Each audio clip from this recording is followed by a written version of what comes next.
9th के physics का gravitation में पार्ट 15 तुम लोगों के लिए बहुत इम्पोर्टेंट है। इसमें तुम लोग पढ़ा हुआ फार्मूला पढ़ोगे थोड़ा सा संशोधन करके, और इसी फार्मूला पर ग्रेविटेशन का बहुत सारा हिसाब बनेगा। पहले आ जाओ क्वेश्चन नंबर 1, फ्री फॉल मुक्त पतन किसे कहते हैं?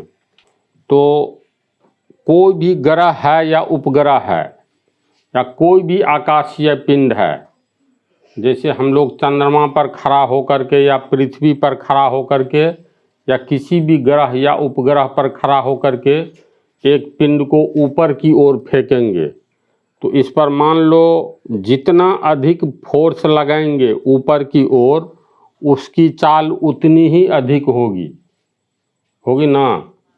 अगर इस पर हम 10 न्यूटन का फोर्स लगाते हैं तो इसमें ऊपर की ओर फेंकते हैं 10 न्यूटन के बल से, तो 10 न्यूटन के बल से फेंके तो उसकी चाल मान करके चलो 5 मीटर प्रति सेकंड होगी।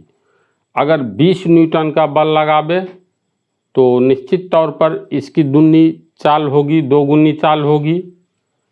तो किसी भी पिंड को जब ऊपर की ओर फेंका जाता है ऊर्ध्वाधर यानी वर्टिकली, अगर ये पृथ्वी है तो किसी भी पिंड को जब हम लोग ऊपर की ओर फेंकेंगे तो इसकी दिशा क्या होगी?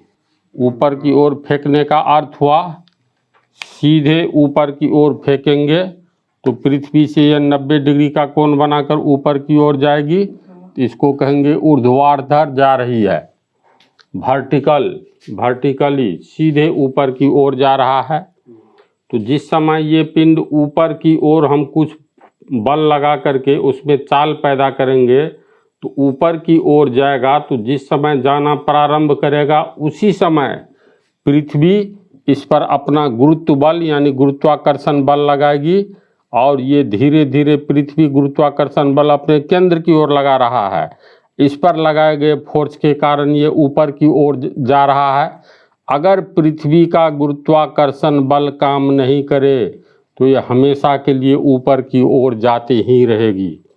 चूँकि जिस समय इस पर कोई फोर्स लगा करके इसे हम ऊपर की ओर फेंकते हैं तो उसी समय से पृथ्वी गुरुत्वाकर्षण बल लगाना शुरू करती है, जिसके कारण इसकी चाल घटती जाती है और एक निश्चित ऊंचाई पर आकर के कुछ सेकंड के लिए रुकती है ये पिंड, और पुनः पृथ्वी पर सीधे नीचे की ओर आने लगती है ना इसी बात। तो इसी तरह के गति को हम लोग फ्री फॉल कहते हैं, मुक्त पतन यानी स्वतंत्र रूप से गिरना। कोई भी पिंड ऐसे आएगी तो नहीं, तिरछी में नहीं।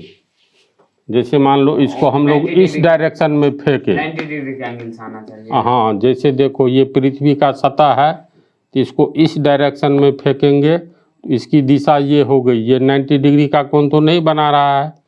दो शब्द होता है ना जी, क्षैतिज और ऊर्ध्वाधर। ऊर्ध्वाधर यानी वर्टिकल का अर्थ होता है पृथ्वी से 90 डिग्री का कोण बनाते हुए किसी पिंड का ऊपर की ओर जाना, और फिर ऊर्ध्वाधर ही गिरना यानी वर्टिकली गिरना।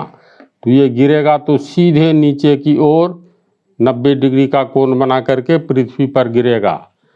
तो जब किसी पिंड पर हम कोई फोर्स लगाते हैं, ऊपर की ओर फोर्स लगाते हैं, तो वह पिंड एक निश्चित चाल से ऊपर की ओर, सीधे ऊपर की ओर यानी ऊर्ध्वाधर दिशा में यानी वर्टिकली यानी ऊर्ध्वाधरता शब्द देखो ऊर्ध्वाधर है।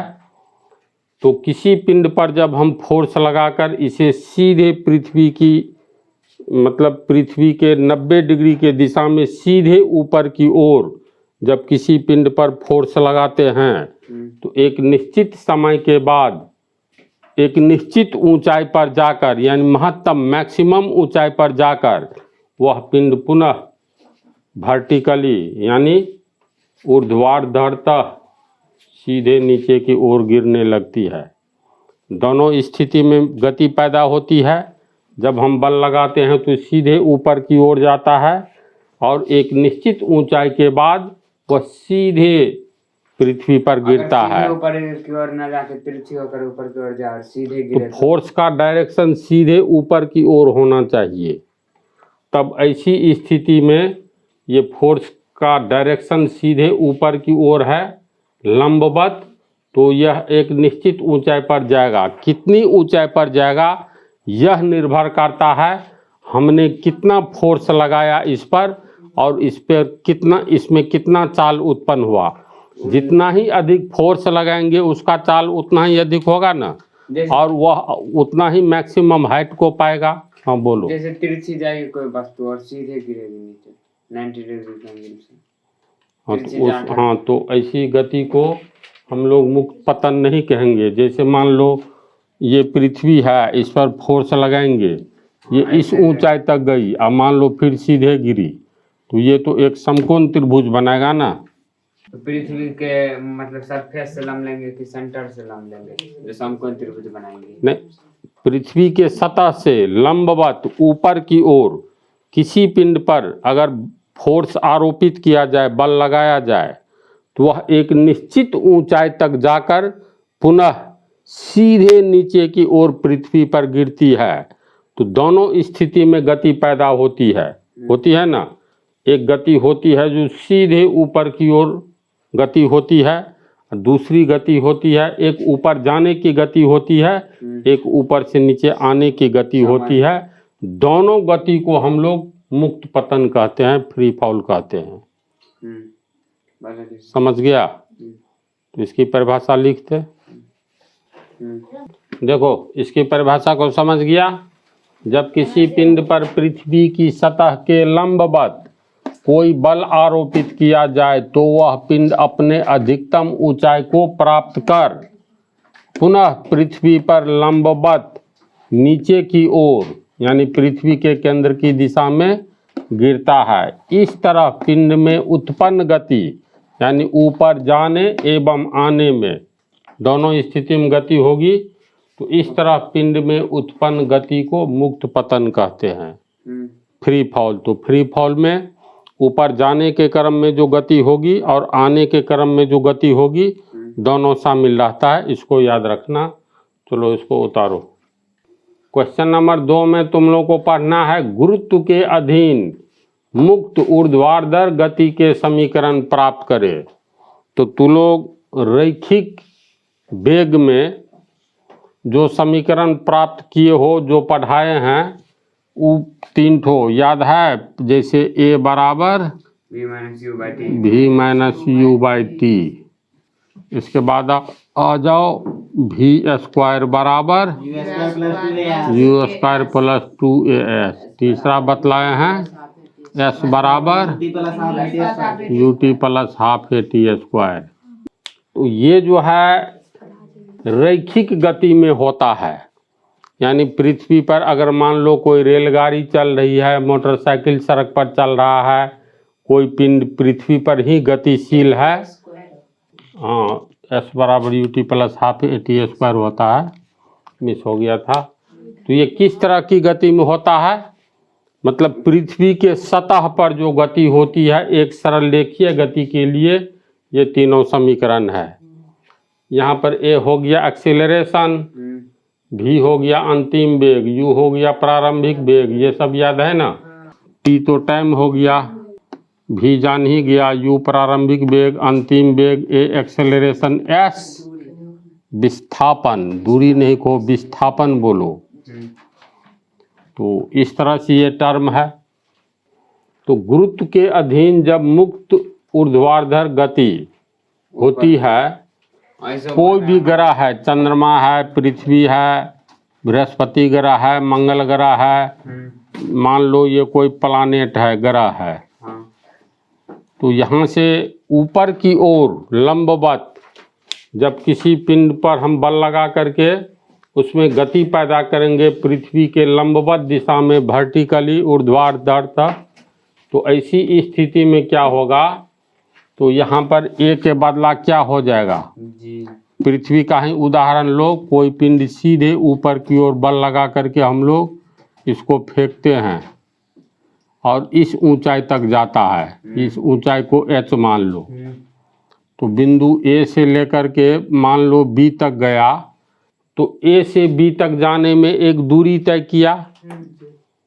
तो जिस दूरी को हम लोग, ये दिशा निश्चित है, तो निश्चित दिशा में तय की गई दूरी को विस्थापन कहते हैं।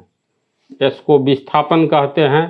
तो वास्तव में ये एक निश्चित ऊंचाई तक जब कोई पिंड जाता है, अगर एच का मान 10 मीटर है, तो देखो ध्यान दो, किसी पिंड पर अगर हम बल लगाते हैं, फोर्स लगाते हैं, तो ऐसी स्थिति में मान लो वह पिंड पृथ्वी के सीधे ऊपर लंबवत बी तक गया। एक निश्चित ऊंचाई के बाद इसको नीचे की ओर आना ही है, क्योंकि पृथ्वी का गुरुत्वाकर्षण बल, गुरुत्व बल अपने केंद्र की ओर उस पिंड को नीचे की ओर बल लगा रही है।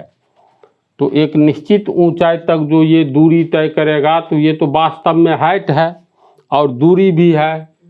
तो यहाँ ये एस के बदला क्या लिखेंगे, एच लिखेंगे। एच विस्थापन है ना, निश्चित दिशा में तय की गई दूरी। यहाँ पे एच होगा। हाँ, तो पहले इस पर आओ, ये होगा जी, ए बदल जाएगा जी में, तो ये हो गया जी बराबर भी, तो वहीं रहेगा। जैसे यहाँ पर निश्चित ऊंचाई पर जाएगा, तो अंतिम वेग इसका कुछ सेकंड के लिए यहाँ पर रुक जाएगा, पुनः नीचे गिरेगा। तो ऐसी स्थिति में यहाँ भी क्या होगा, 0 अंतिम वेग होगा ना। तो ए एक्सेलरेशन हो जाएगा तुमको गुरुत्वीय त्वरण, भी वहीं रह जाएगा, यू भी वहीं रहेगा, टी भी वहीं रहेगा। अब इसको, ये तो इक्वेशन है, इसको गुना करोगे तो जी टी, अब माइनस यू इधर आएगा तो प्लस यू, भी बराबर जी टी प्लस यू कहो, या भी बराबर यू प्लस जी टी बोलो। एक फार्मूला ये हो जाएगा। दूसरा पर आओ, भी स्क्वायर तो वहीं रहेगा, यू भी वहीं रहेगा, प्रारंभिक वेग प्लस 2, ये एक्सेलरेशन कहलाएगा जी, एस के बदला एच। कोई इसमें प्रॉब्लम तो नहीं है, सिंपल चीज़ है, क्योंकि पीछे में इतना है सबको पढ़े हो। तो दूसरा फार्मूला ये हो जाएगा। तीसरा इस पर आओ, एस वास्तव में क्या हो गया, एच, तो एच बराबर यू टी, दोनों नहीं बदलेगा, प्रारंभिक वेग है, समय है, प्लस हाफ, ए बदल जाएगा जी में, टी स्क्वायर। तो देखो फार्मूला, ये तीनों फार्मूला हम लोग को रैखिक गति के समीकरण जो है उसी में थोड़ा सा हेरफेर, क्योंकि ये लंबवत ऊपर की ओर और फिर नीचे की ओर आता है। तो गुरुत्वीय त्वरण, दूरी, ऊंचाई हो गया वास्तव में दूरी, तो इसके अनुसार ये फार्मूला होगा, तीनों होगा ना। तो गुरुत्व के अधीन मुक्त ऊर्ध्वाधर गति के समीकरण प्राप्त करें, तो यही तीनों समीकरण है। इसमें कुछ विशेष बात और लिखा देंगे। जब मान लो जैसे किसी निश्चित ऊंचाई से अगर हम किसी पिंड को गिराते हैं, तो वह सीधे नीचे की ओर गिरेगा। तो जिस समय निश्चित ऊंचाई से गिराएंगे, तो उस समय प्रारंभिक वेग 0 मानना होगा, क्योंकि ये मार्कर है। मान लो एक निश्चित ऊंचाई से गिरेगा, तो अभी इसका प्रारंभिक वेग 0 है, गिरने लगेगा तो कुछ न कुछ वेग होगा, तो ये भी कहलाएगा, है ना। तो इसको पहले लिख देते हैं। देखो ये बतला दिए हैं, इसको समझ गया। गुरुत्व के अधीन मुक्त ऊर्ध्वाधर गति के लिए निम्न समीकरण होते हैं। तो दो तरह की बात होती है। जब पिंड ऊर्ध्वाधर नीचे की ओर गति में हो, तो जब नीचे की ओर गति में होगा इस चित्र में, तो जी बराबर भी, ए बराबर भी माइनस यू बाई टी के तर्ज पर ए के बदला जी, तो ये समीकरण होगा। हल करके जी का मान कितना, ये मूल समीकरण हो गया। ये तो इक्वेशन है, इसको हल करोगे तो भी बराबर यू प्लस जी टी, जैसे है ना। दूसरा एस बराबर U T plus half A T square पर एस के जगह एच दे देना है। तो ये दूसरा समीकरण भी बतला दिए हैं। तीसरा भी चर्चा कर दिए हैं। हम्म, तो इस चित्र के लिए है जब पिंड ऊपर से नीचे की ओर गिर रहा है। ऐसी स्थिति में पिंड ऊपर से नीचे की ओर गिर रहा है तो इसका त्वरण क्या होगा, धनात्मक कि ऋणात्मक? धनात्मक क्यों होगा? चूंकि ठीक है। फोर्स नीचे की ओर लग रही है तो जिस दिशा में फोर्स लगेगी उसी दिशा में पिंड गतिशील होगा और उसी दिशा में एक्सेलरेशन भी उत्पन्न होगा। तो इसलिए एक्सेलरेशन प्लस में होगा। तो यहाँ पर एक्सेलरेशन सब प्लस में ही लिया हुआ है। नीचे की ओर दिशा धनात्मक मानी जाती है क्योंकि पृथ्वी के द्वारा लगाए गए गुरुत्व बल की दिशा पृथ्वी के केंद्र की ओर होती है। अतः ऊपर से नीचे की ओर गिरती हुई पिंड के वेग एवं त्वरण की दिशा भी गुरुत्व बल की दिशा ही होगी। अतः गुरुत्व त्वरण धनात्मक होगा। फिर इसका उल्टा आ जाओ। जब पिंड ऊर्ध्वाधर ऊपर की ओर गतिशील हो, जब पिंड इस चित्र में ऊपर की ओर गतिशील होगा तो त्वरण तो नीचे की ओर लग रहा है। तो जब पिंड ऊपर की ओर जाएगा तो त्वरण जो इस पर काम करेगा नीचे की ओर विपरीत दिशा में। ये ऊपर जा रहा है, त्वरण की दिशा विपरीत होगी यानी माइनस में होगी ऊपर की ओर जाते हुए पिंड में। तो ऐसी स्थिति में v बराबर u माइनस जी टी हो जाएगा। यहाँ v बराबर u प्लस जी टी, ये नीचे की ओर आते हुए में ये प्लस में होगा त्वरण, गुरुत्व त्वरण। ऊपर की ओर जब जाएगा तो दिशा विपरीत होती है तो यहाँ पर प्लस के बदला माइनस हो जाएगा, जी का मान माइनस में होगा। फिर इसी तरह h बराबर U T plus half G T square, तो ये ऊपर की ओर जाती हुई पिंड में g का मान ऋणात्मक होगा तो यहाँ पर माइनस हो जाएगा। हाँ, तीसरा में यहाँ पर माइनस हो जाएगा नीचे गिरते हुए, सॉरी ऊपर जाते हुए पिंड पर जो कार्य करेगा त्वरण, तो प्लस को खाली माइनस कर देना है। इसमें नोट में लिखे हैं यदि कोई पिंड विराम की स्थिति से गति प्रारंभ करता है तो प्रारंभिक वेग शून्य, जैसे किसी पत्थर को किसी मीनार की चोटी से छोड़ा जाए तो प्रारंभिक वेग शून्य लेना है। यदि कोई गतिमान कण विराम में आ जाए तो अंतिम वेग v बराबर शून्य होगा। जैसे ऊर्ध्वाधर दिशा में ऊपर की ओर फेंका गया पत्थर महत्तम ऊंचाई यानी मैक्सिमम हाइट पर हवा में रुकता है, चाहे वह कुछ ही सेकंड के लिए क्यों न हो, तो जब ये रुका तो अंतिम वेग शून्य हो जाएगा और रुकने के बाद पुनः नीचे गिरता है। इसको समझ गया ना तू लोग? इसको उतार लो अब अगले पार्ट में।